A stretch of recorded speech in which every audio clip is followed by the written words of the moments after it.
Bismillahirrahmanirrahim. Assalamualaikum warahmatullahi wabarakatuh. Apa kabar semuanya? Alhamdulillah, luar biasa. Allahu Akbar. Semoga anak-anak Ustaz semuanya dan keluarga di rumah selalu dalam keadaan sehat dan dalam rahmat Allah Subhanahu wa Ta'ala. Pada hari ini kita akan melanjutkan pembelajaran. Sebelumnya, marilah kita sama-sama buka dengan lafaz basmalah. Bismillahirrahmanirrahim. Pada pertemuan sebelumnya, di pembelajaran tematik, kita telah belajar di antaranya tentang apa? Masih ingat anak-anak Ustaz semua? Ya, benar sekali. Kita belajar tentang puisi, kita belajar tentang metamorfosis, dan lain sebagainya. Pada hari ini, kira-kira apa yang kita pelajarin ya? Nah, berikut tujuan pembelajarannya. Yang pertama, melalui kegiatan melakukan pengamatan di lingkungan sekitar, siswa dapat mengidentifikasi keragaman kegiatan orang-orang yang ada di lingkungan sekitar dan manfaatnya dalam kehidupan sehari-hari dengan teliti. Kedua, melalui kegiatan melakukan pengamatan, siswa dapat mengidentifikasi hubungan karakteristik ruang dengan sumber daya alam yang ada di lingkungan dengan teliti. Selanjutnya, melalui kegiatan membuat kesimpulan dari kegiatan, mengamati, bertanya, dan lain sebagainya, siswa mampu menjelaskan hasil identifikasi keragaman kegiatan orang-orang yang ada di lingkungan sekitar dengan percaya diri. Dan melalui kegiatan mencermati puisi yang dibacakan atau mengamati puisi, dapat menuliskan makna tiap baitnya, dan siswa mampu menjelaskan makna puisi dengan percaya diri. Baiklah anak-anak yang dirahmati oleh Allah Subhanahu wa Ta'ala, pernahkah kalian mendengar ucapan berikut? Gantungkan cita-citamu setinggi langit. Nah, kalimat itu mengajak kita agar berusaha sekuat tenaga mencapai cita-cita. Artinya, kita harus selalu bersemangat dan tidak mudah menyerah. Dan pastinya jangan lupa berdoa memohon kepada Allah Ta'ala. Dan menjadi anak yang berbakti, serta soleh dan soleha. Perhatikan dialog berikut ini. Apa yang antum bawa, Ben? Tanya seorang teman bernama Made. Ana ingin menunjukkan sebuah artikel di koran ini kepada Bu Ustazah. Jawab Benny sambil tersenyum. Artikel? Tentang apa itu, Ben? Ana jadi penasaran. Ini nih tentang seorang pemuda yang berani, teman. Walaupun masih muda, ia telah menjadi peternak dan pengusaha yang sangat hebat. Wah, hebat. Bolehkah Ana membacanya sekarang? Hanya untuk teman Ana, antum boleh membacanya. Sekarang, sebelum Ana memberikannya kepada Bu Ustazah. Jawab Benny sambil mengulurkan gulungan koran anak tersebut kepada Benny. Nah, anak-anak, kira-kira apa ya isi gulungan kertas yang dibawa teman-teman tadi? Nah, sekarang kita lihat ya.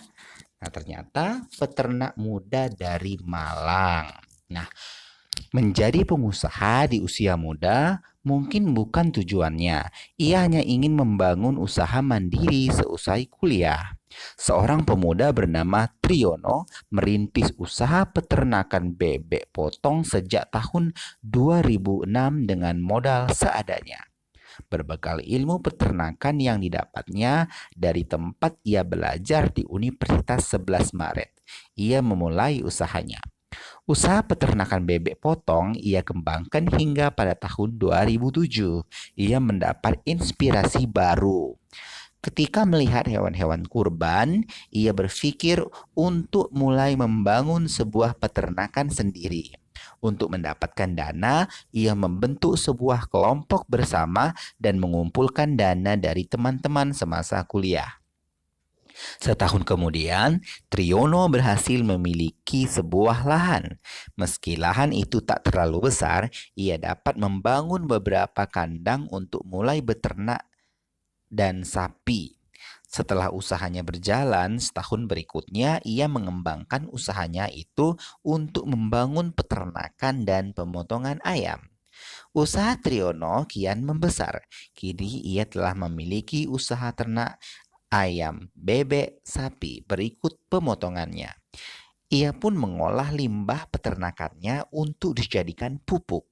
Meskipun kini usahanya kian membesar, ia tidak cepat puas. Ia bermimpi bisa memenuhi pasokan daging sapi di Jakarta yang saat ini masih impor dari luar negeri. Masya Allah, tabarakallah ya, cita-cita ataupun usaha sebagai peternak muda luar biasa. Kira-kira apakah kalian bisa beternak? Tentu saja bisa. Silakan komunikasi kepada orang tua masing-masing. Apakah itu beternak ayam, beternak kucing, dan sebagainya ya. Masya Allah, tabarakallah. Baiklah anak-anak yang dirahmati oleh Allah Subhanahu wa taala, perhatikan gambar-gambar berikut. Nah, ini ada chicken ya, ada ayam ya, ada sapi ya, ada duck ya, bebek ya, ada kambing dan lain sebagainya. Nah, pernahkah kalian melihat peternakan? Tentu saja mungkin insya Allah sudah pernah ya. Nah, hewan-hewan tersebut dipelihara oleh manusia dan dimanfaatkan manusia sesuai dengan tujuannya. Para peternak berusaha agar hasil peternakannya memiliki kualitas yang baik. Tahukah anak-anak, ternyata beternak ini juga anjuran Rasulullah ya untuk pekerjaan yang halalan. Masya Allah. Nah, kira-kira keahlian apa saja ya yang dibutuhkan agar usaha peternakan dapat menghasilkan hewan ternak yang berkualitas? Nah, yang pertama adalah mengetahui keadaan penyakit pada hewan ternak. Selanjutnya, mengetahui kesehatan pada hewan ternak tersebut dan menyediakan tempat yang layak untuk hewan ternak. Masya Allah. Selain beternak, kegiatan pertanian merupakan kegiatan yang paling banyak dilakukan masyarakat Indonesia. Sebagai negara agraris, apa itu agraris? Agraris itu adalah pertanian ya anak-anak ya. Indonesia memiliki lingkungan alam yang mendukung tumbuhnya aneka jenis tanaman pertanian. Kondisi tersebut menghasilkan produk pertanian dengan kualitas yang baik. Perhatikan gambar-gambar berikut ini. Ini merupakan salah satu hasil pertanian masyarakat Indonesia. Ya, ada mangga, ya ada apple, ya ada brokoli, wortel, kembang kol, dan lain sebagainya. Masya Allah ya, nikmat Tuhan mana lagi yang kita dustakan ya, semua adalah nikmat Allah ya. Masya Allah. Tumbuhan dapat bertumbuh subur jika dirawat dengan baik. Selain perawatan, tumbuhan juga memerlukan lingkungan yang sesuai. Menurut kalian, di lingkungan seperti apakah pohon apel dan mangga dapat tumbuh dengan subur? Nah, atau di lingkungan seperti apakah sayuran brokoli, wortel, dan kol tadi dapat tumbuh dengan subur? Nah, anak-anak perhatikan peta konsep berikut ini ya. Apa itu peta konsep? Pernah ya kita buat di semester 1. Nah, perhatikan ya. Lingkungan terdiri menjadi dua ya, yaitu lingkungan biotik dan abiotik. Nah, di mana lingkungan biotik, bio artinya hidup ya anak-anak ya. Jadi termasuk makhluk hidup apa-apa saja. Di antaranya di situ ada tanaman ya atau tumbuhan ya dan hewan ya. Nah, untuk lingkungan abiotik apa saja abiotik? A berarti artinya tidak, berarti bio berarti tidak hidup ya. Abiotik berarti tidak hidup. Seperti apa? Misalnya ada cahaya, suhu ya, air dan lain sebagainya. Tanah juga ya. Nah, lingkungan yang sesuai agar tanaman dapat tumbuh dengan subur adalah lingkungan yang memiliki komponen biotik dan abiotik yang baik dan cukup untuk tanaman tersebut. Indonesia memiliki wilayah yang sangat luas dengan kondisi alam yang berbeda-beda. Perbedaan lingkungan alam itu menyebabkan perbedaan potensi sumber daya alam dan kegiatan penduduk. Sumber daya alam atau SDA kita singkat ada berbagai macam ya. Apa kira-kira? Ya, benar sekali. Ada sumber daya alam yang dapat diperbarui ya dan yang tidak dapat diperbarui. Tetapi ada sumber daya alam yang tidak dapat diperbarui ya anak-anak Ustadz ya. Nah, sumber daya alam yang dapat diperbarui adalah sumber daya alam yang dapat dihasilkan kembali dalam waktu yang tidak lama. Ya, artinya persediaannya insya Allah tidak akan habis mudah-mudahan ya. Itulah disebut dengan sumber daya alam yang dapat diperbarui. Ketika kita sudah habis gunakan, nanti insya Allah ada stok atau persediaannya. Nah, tumbuhan dan hewan misalnya, termasuk sumber daya alam yang dapat diperbarui. Ya, ada lagi yang lain ya, tumbuhan dan hewan ya. Nah, apalagi kira-kira nanti kita lihat. Kita dapat menghasilkan kembali tumbuhan dan hewan untuk dimanfaatkan. Nah, itu yang dimaksud dengan diperbarui tadi. Sedangkan yang tidak diperbarui seperti apa? Ya, misalnya itu hasil tambang ya seperti minyak ya, besi, logam dan lain sebagainya. Jadi semua hasil tambang itu merupakan sumber daya alam yang tidak dapat diperbarui. Artinya ketika sudah dipakai ya sudah habis, misalnya minyak ya, minyak bensin. Nah, kalau kita ingin jalan-jalan mengisi minyak kendaraan, maka minyaknya itu harus diisi anak-anak Ustadz ya, setelah dipakai maka habis. Nah, artinya harus ditambang lagi seperti itu ya. Baiklah anak-anak yang dirahmati oleh Allah Subhanahu wa taala, bagaimana kira-kira lingkungan daerah tempat tinggal dan hubungannya dengan potensi sumber daya alam dan mata pencaharian atau pekerjaan penduduk? Perhatikan tabel berikut ini. Nah, anak-anak Ustadz yang dirahmati oleh Allah Subhanahu wa taala, jenis mata pencaharian atau pekerjaan penduduk di sekitar tempat tinggal kita ada berbagai macam ya.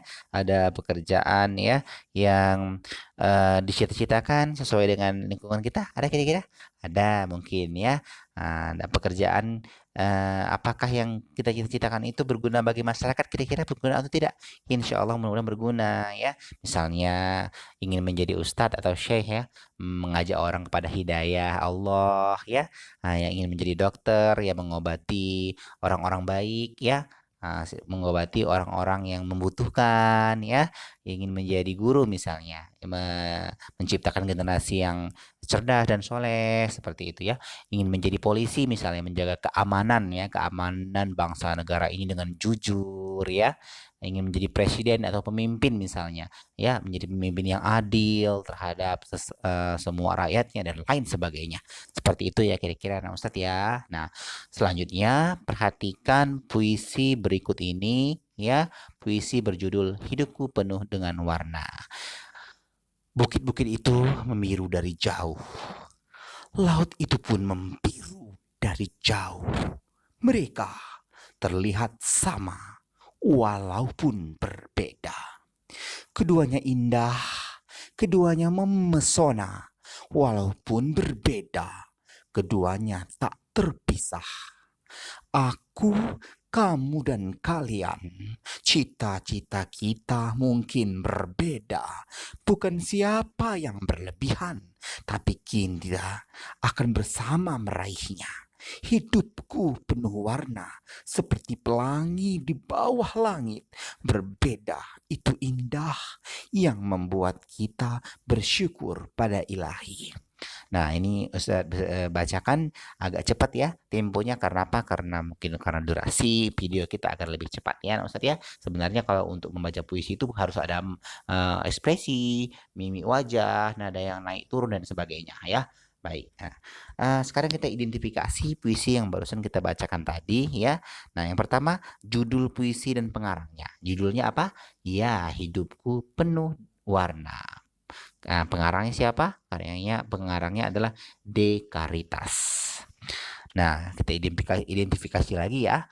Apakah yang kita bayangkan ataupun isi dari puisi tersebut? Nah, isinya adalah tentang keanekaragaman yang perlu kita jaga dan kita syukuri ya. Nah, berapa jumlah bait dalam puisi tersebut? Kita hitung ya. Dari bukit-bukit itu membiru dari jauh sampai berbeda itu 1 bait ya. Keduanya indah sampai keduanya tak terpisah 2 bait ya. Jadi 1, 2 ya. Aku, kamu dan kalian sampai meraihnya itu 1 ya. Jadi sudah 3. Hidupku penuh warna sampai pada Ilahi itu berarti 1 berarti sudah 4 ya. Berarti ada 4 bait. Nah, sekarang kita lihat berapakah jumlah baris di setiap baitnya. Kita lihat saja di bait per-1 itu ada berapa baris? Ya, ada 4 ya. 1, 2, 3, 4. Bait kedua 4, bait ketiga 4. Berarti semuanya ada 4 baris ya. Nah, tentukan rima setiap bait pada puisi tersebut. Rima itu adalah nada akhir dari akhir kalimatnya. Contohnya misalnya bukit-bukit itu membiru dari jauh ya. Nah, itu ujungnya ha ya. Laut itu pun membiru dari jauh, ha juga ya. Mereka melihat sama, ujungnya a. Walaupun berbeda ujungnya a juga sama. Berarti di sini tipenya tipe AA AABB ya. Kenapa AABB? Nah, AABB itu hanya sebagai patokan pokok simbol ya. Artinya kalau misalnya dia sama, nah berarti sama-sama A. Misalnya H ini sama-sama jauh-jauh atau sama-sama H ya. Berarti itu jenisnya itu sama-sama AA gitu ya. Nah, yang kedua sama-sama itu A, berarti BB, berarti AABB ya seperti itu. Paragraf yang kedua kita lihat keduanya indah, keduanya memesona, berarti HA ya. Walaupun berbeda AH. Nah, ini berarti tipenya apa? Tipenya tipe apa ini nah, Ustaz? Ya, tipenya ABAB ya atau ABBA ya karena hanya sedikit berbeda saja. Untuk yang bait ketiga, aku, kamu dan kalian itu ujungnya N ya. Cita-cita kita mungkin berbeda itu A ya. Bukan siapa yang berlebihan itu ujungnya N ya. Tapi kita akan bersama meraihnya. Berarti tipe ABAB. Kenapa? Karena berselang-seling ya. Yang satu sama dengan yang tiga ujungnya ya. Yang dua sama dengan yang empat ujungnya. Berarti tipe tipe ABAB ya. Baik. Bait yang keempat, hidupku penuh warna itu A ujungnya seperti pelangi di bawah langit ujungnya IT ya, it ya. Berbeda itu indah ujungnya H yang membuat kita bersyukur pada ilahi. Nah, ternyata ini apa namanya? Berbeda-beda ya. Nah, berbeda-beda. Baiklah, insyaallah barakallahu fikum.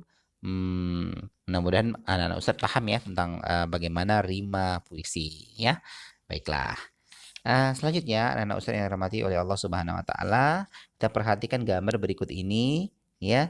Nah, perhatikan gambar berikut ini kira-kira apa ya yang dapat kita ceritakan dari gambar berikut?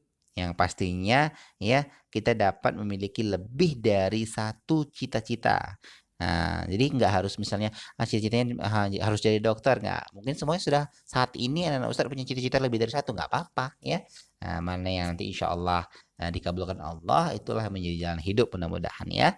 Nah, sesuai dengan apa? Sesuai dengan bakat dan minat kita semuanya. Nah, cita-cita itu boleh apa saja ya, asalkan untuk kebaikan ya insya Allah untuk agama kita ya, untuk agama Islam, tentunya untuk keluarga kita. Nah, cita-cita seseorang merupakan impian yang ingin dicapai karena ia memiliki minat dan kesukaan.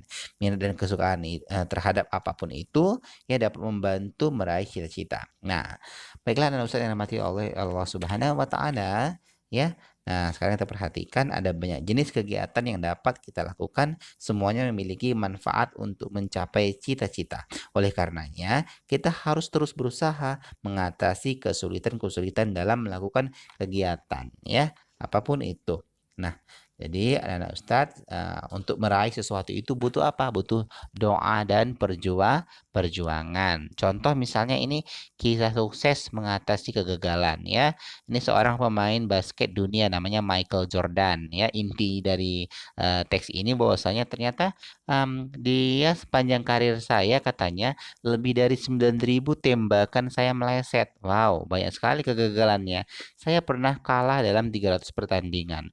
Paling tidak 26 kali saya dipercaya untuk melakukan tembakan penentu kemenangan dan saya gagal. Saya telah berkali-kali mengalami kegagalan tetapi karena kegagalan itulah saya berhasil ya. Nah, artinya anak Ustadz tidak boleh berputus asa. Misalnya juga ini ada kisah di buku kalian halaman 37 tentang Thomas Alva Edison, penemu lampu listrik di sini tertulis ya. Nah, ya lampunya, bola lampu ya, bola lampu listrik Thomas Alva Edison. Nah, apa kira-kira? Nah, dia berasal dari ini teksnya, ia berasal dari keluarga yang miskin ya. Nah, namun berkat usahanya ya perjuangannya, ia mampu untuk ya, melewati semua ujiannya. Nah, itu salah satu kisah ya, kisah dari orang-orang yang ada di buku kita ya. Nah, untuk kisah-kisah yang lainnya, misalnya tokoh-tokoh Islam, nanti silakan diskusi dengan orang tua masing-masing dan cari informasinya. Nah, insya Allah kita akan bahas di pertemuan selanjutnya siapa ya kira-kira tokoh Islam yang bisa menjadi panutan ya. Ini siapa? Ya Rasulullah SAW. Ya, baca kisah-kisah Rasulullah sehingga awalnya dia tidak bisa baca sehingga menjadi pandai membaca ya dan akhirnya menjadi seorang nabi ya, Masya Allah, barakallahu fiik. Baiklah anak-anak yang dirahmati oleh Allah Subhanahu wa taala ya, perhatikan dialog berikut ini. Terkadang saya malu jika berbicara di depan orang banyak. Bagaimana ya saya bisa menjadi guru yang baik? Nah, berarti cita-cita anak yang pertama ini adalah menjadi guru. Kita lihat anak yang kedua, apa yang ia katakan. Semuanya perlu dilatih, Din.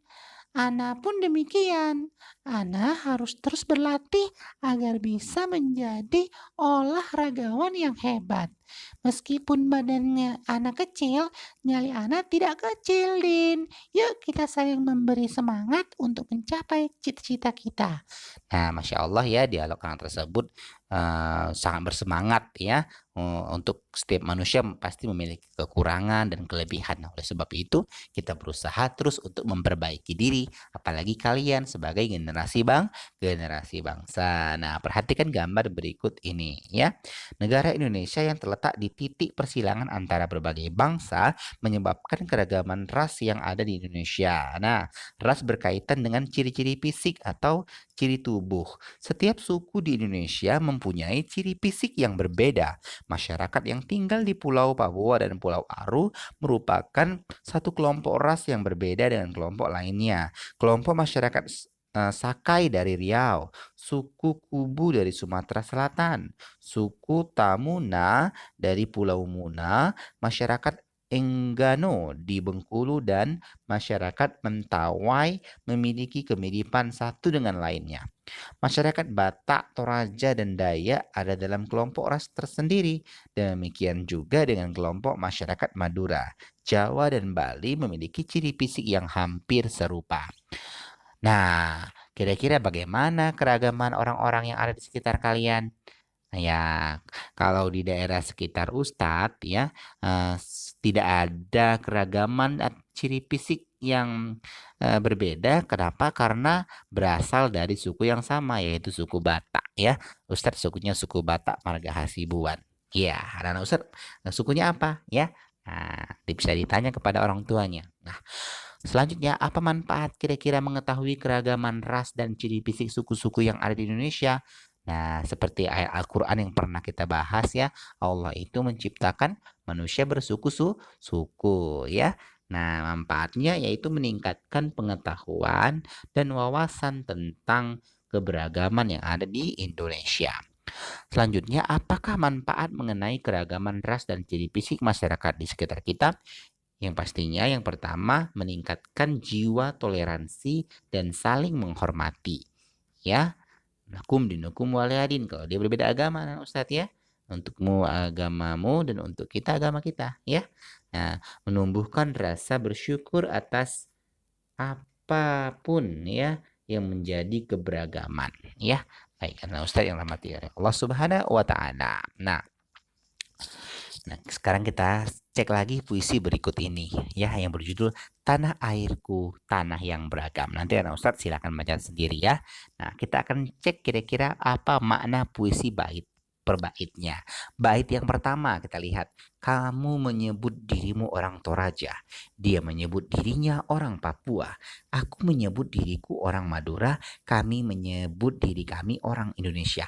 Nah, ini yang Ustadz bacakan ini bukan membaca puisi yang benar ya, hanya membaca saja untuk melihat maknanya ya anak Ustadz ya.